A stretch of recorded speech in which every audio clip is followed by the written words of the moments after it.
الحمد لله وكفى وسلام على عباده الذين اصطفى خصوصا على أفضلهم وخاتم النبيين محمد الأمين وعلى آله وأصحابه أجمعين.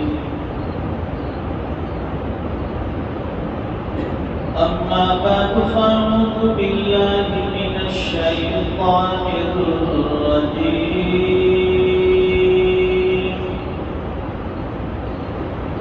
بسم الله الرحمن الرحيم. يا أيها الذين آمنوا اتقوا الله حق تقاته ولا تموتن إلا وأنتم مسلمون. صدق الله العظيم. عن أبي موسى الأشعري رضي الله تعالى عنه قال قال رسول الله صلى الله عليه وسلم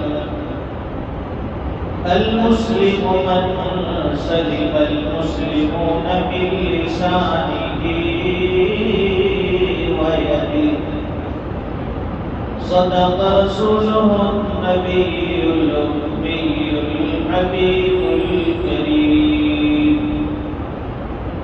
ونحن على ذلك لمن الشاهدين والشاكرين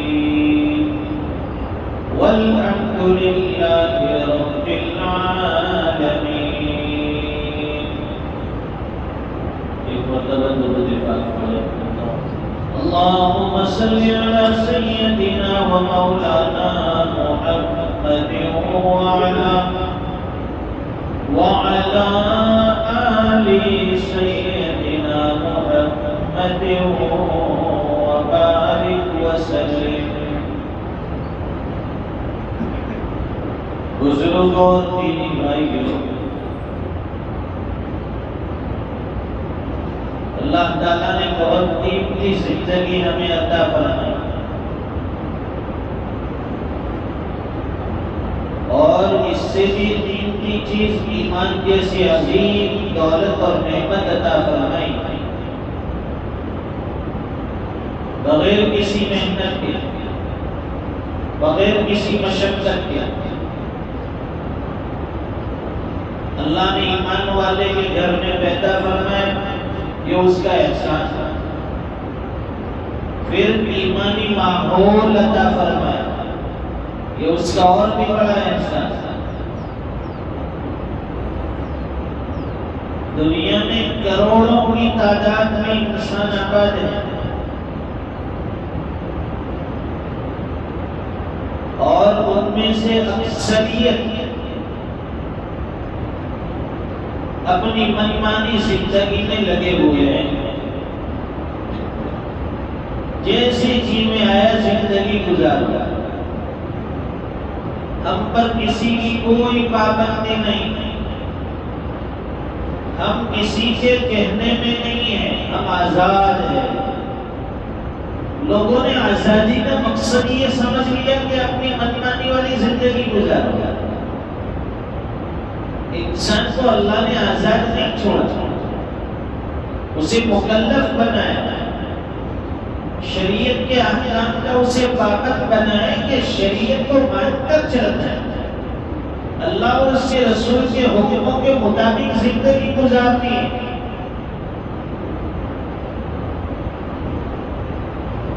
وقت پر نماز کی پابندی، وقت پر حقوق العباد کی پابندی، شریعت کے جس شعبے سے آواز دی جائے اس کے تقاضے کو پورا کرنا، لے کر چلنا۔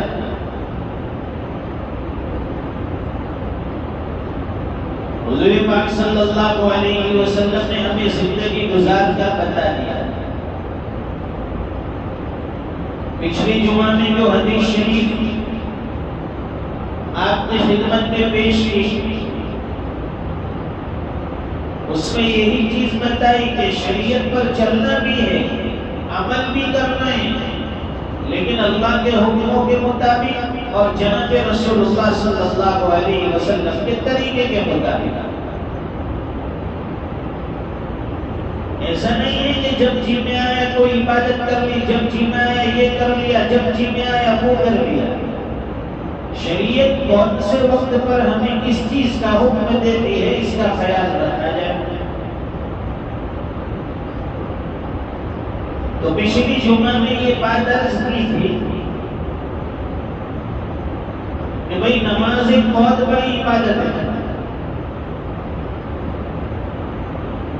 افضل عبادت ہے۔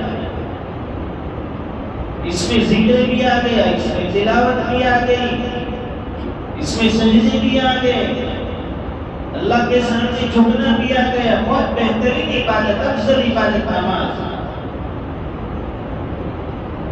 اور پھر جماعت کی پابندی کہ بھئی نماز جماعت سے ادا کی جائے، مردوں کے لیے حکم ہے۔ جماعت کی نماز کی افضلیت بغیر کسی عذر کے جماعت چھوڑنا جائز نہیں ہے۔ حضور پاک صلی اللہ علیہ وسلم نے تو فرمایا کہ ایسے لوگوں کے گھروں کو جلا دو جو بغیر عذر کے جماعت چھوڑ دیتے ہیں، لیکن فرمایا کہ گھروں میں عورتیں ہوتی ہیں، بچے ہوتے ہیں، اس وجہ سے آپ نے ارادہ ملتوی فرمایا۔ اتنی تاکید پابندی جماعت میں، لیکن وہ بھی اس کے ساتھ ساتھ یہ بھی عرض کیا تھا کہ اگر کسی انسان کے بدن میں بدبو ہے، کوئی بیماری ہے جس سے لوگوں کو تعفن، نفرت ہوتی ہے، ایذا پہنچتی ہے، تو فرمائیں کہ اب تیرے لیے جماعت کی نماز واجب نہیں رہی، سنت نہیں رہی، اپنی نماز الگ پڑھ دے۔ مسجد میں آئے گا، تیری اس بیماری کی وجہ سے، تیری اس بدبو کی وجہ سے دوسرے نمازیوں کو تکلیف ہوگی، یہ ایذائے مسلم حرام تھا، تو اسے جماعت چھوڑوا دے۔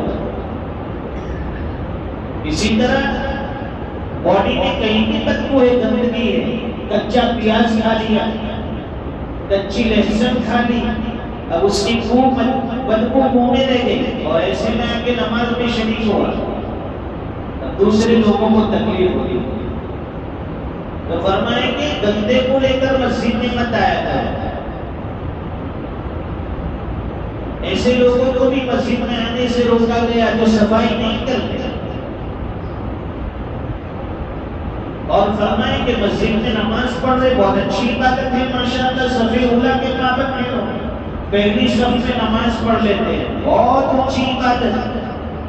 اس کا ثواب اگر معلوم ہو جائے کہ پہلی صف میں نماز کا کیا ثواب ہے، تو فرماتے ہیں کہ لوگ مسجد کے اندر تلوار سے جھگڑا کرنے لگ گئے پہلی صف میں کھڑے ہونے کے لیے، خود خرابہ کرنے لگے، میں کھڑا ہوگا، وہ دوسرا کہے گا میں کھڑا رہوں گا، اتنی تاکید فضیلت۔ لیکن فرمائیں کہ جب جماعت کی نماز ہو جائے، اب وقت آیا سنت اور نوافل کا، تو ہماری عادت میں کیا ہے کہ صاحب بہادر نماز تو پہلی صف میں پڑھتا ہے فرض کی ادائیگی، اور سنت اور نفل لاسٹ صف میں، اخیر میں جا کے قلعہ فتح کر لیا یہاں پر، اب اخیر میں جا کے بائیں اوپر کر کے چڑھا کے آرام سے پنکھا کھائیں، بیچ میں جا کر کھڑا ہو گیا آخری صف۔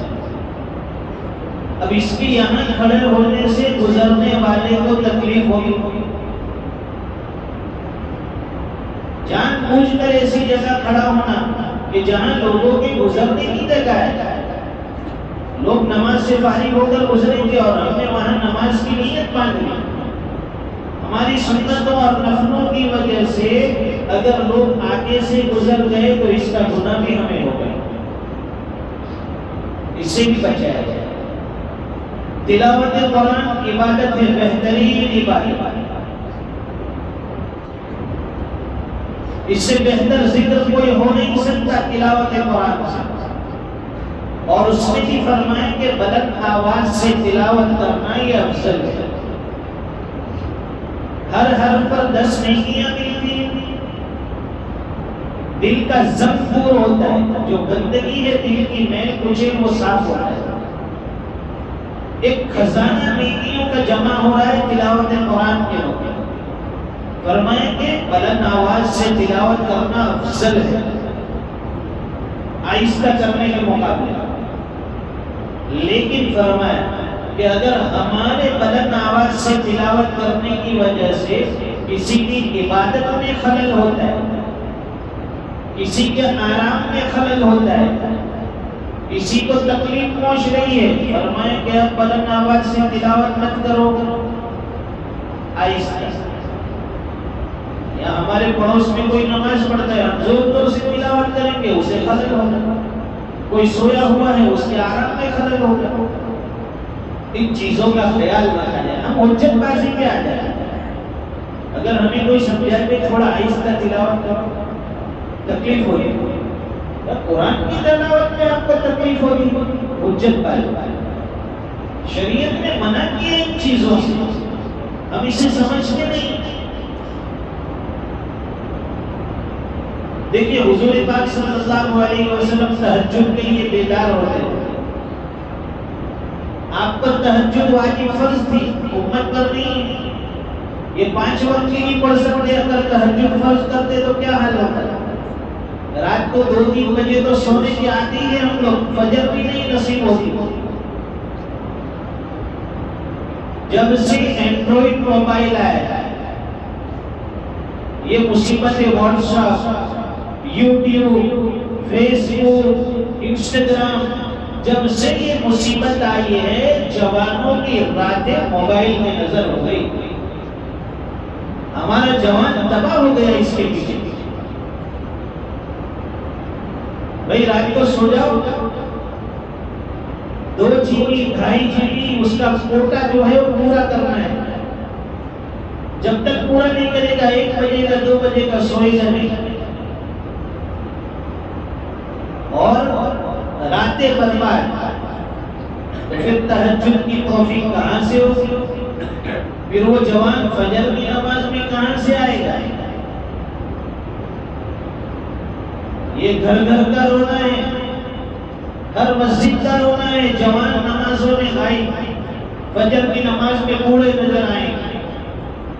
بھائی جوان کہاں گیا؟ رات کو 1 بجے 2 بجے 3 بجے 4 بجے سوتا ہے۔ اتنے جوانوں کو ہم نے اپنی آنکھوں سے دیکھا کہ جس وقت فجر کے لیے ہم مسجد پہنچ رہے اور ہمارا جوان چوراہے پر بیٹھا ہے، کنکڑوں پر بیٹھا ہے، کرسیوں پر بیٹھا ہے۔ لوگ نماز کے لیے مسجد کی طرف جا رہے ہیں اور یہ بہادر گھر میں جا رہے ہیں سونے کے لیے۔ جب ہماری صبح ہوتی ہے ان کی رات ہوتی ہے، پھر کہاں کامیابی ملے گی؟ پھر پریشانیاں ہمارا دامن کیسے چھوڑیں گے؟ ضرورت ہے اس بات کی دوستو کہ اللہ نے جو چیز انسان کو استعمال کی دی ہے اسے ضرورت کے بقدر استعمال کیا جائے۔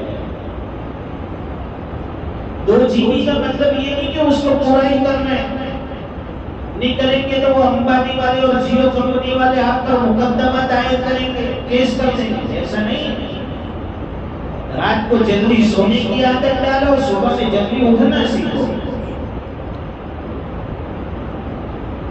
فرماتے ہیں کہ جو قوم سورج کے نکلنے سے پہلے بیدار ہو جاتی ہے وہ دنیا پر راج کرتی ہے، حکومت کرتی ہے۔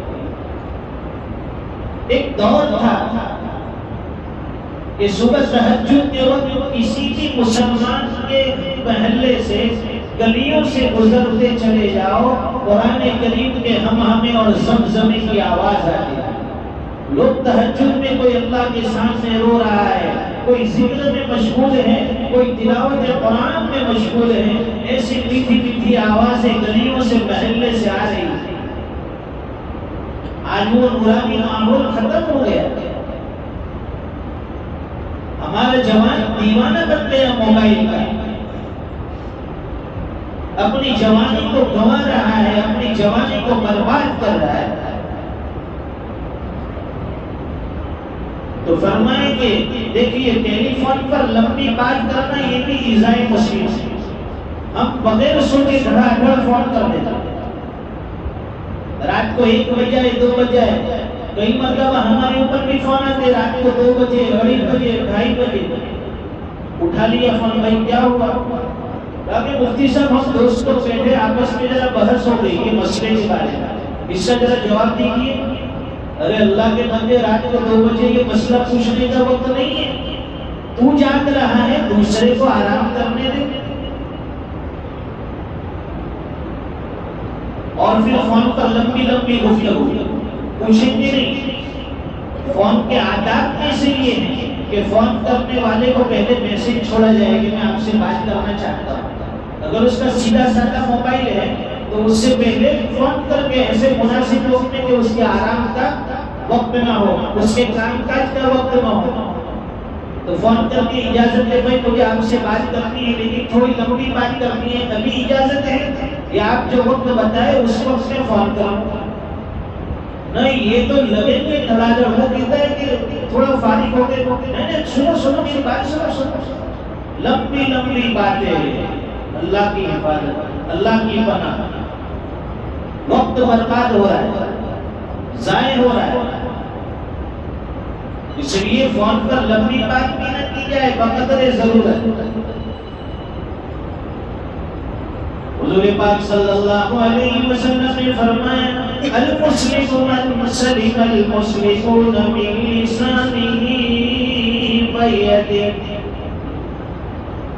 مسلمان کسے کہتے ہیں؟ مسلمان کی پہچان کیا ہے؟ مسلمان کی تعریف کیا ہے؟ حضور پاک صلی اللہ علیہ وسلم نے 2 بڑے پوائنٹ بتائے جس سے عام طور پر لوگوں کو تکلیف پہنچتی ہے۔ ایک فرمائے کہ زبان ایسی چیز ہے کہ اس سے ہم لوگوں کو ٹھیس پہنچاتے ہیں، لوگوں کو اذیتیں پہنچتی ہیں، بار بار پہنچتی ہیں۔ اور دوسری چیز فرمائے کہ ہمارے ہاتھ ہیں، ہاتھ کے عمل سے بھی ہم دوسرے مسلمانوں کو، اپنے گھر والوں کو، نہ جانے کتنے لوگوں کو تکلیف پہنچاتے۔ 2 چیزوں سے تکلیف مت پہنچاؤ، ایک زبان کی تکلیف سے لوگوں کو بچا لو اور ایک ہمارے ہاتھوں کی تکلیف سے لوگوں کو بچا لو۔ بات تھوڑی تفصیل طلب ہے، بتلانا یہ ہے کہ انسان عمل کو اس طرح سے اس انداز میں پیش کرے کہ ہمارے اس عمل سے کسی کو اذیت نہ ہو، ہمارے کسی عمل سے کسی کو تکلیف نہ ہو۔ انشاءاللہ اس کے مزید گفتگو، اس کی مزید تفصیل اگلے جمعہ میں پیش کریں گے۔ اللہ تعالیٰ ہم سب کو عمل کی توفیق عطا فرمائے۔ وآخر دعوانا الحمدللہ۔